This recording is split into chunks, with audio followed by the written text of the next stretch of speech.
Teman-teman, dari kemarin sampai hari ini masih banyak yang nanya fasilitas 450 wattnya yang biasa ada nempel di sini itu bisa nggak digunakan di seluruh perumahan 900 watt? Jawabannya nggak bisa. Kenapa nggak bisa? Gini teman-teman ya, ada tulisan 450 itu bukan berarti dia bisa digunakan di 450 atau 900 watt ya. 450 baru bisa dia nyala ya, belum dibesarkan ampernya. Kalau ampernya dibesarkan, semakin besar gayanya semakin besar juga teman-teman ya. Contohnya seperti ini, Victor Welding ARC 120 ampere ya. Wattnya dia bawaannya ini 880 watt ya.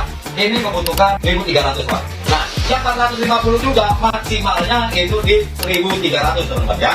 Semakin kawatnya besar, itu semakin besar juga ampere yang digunakan ya.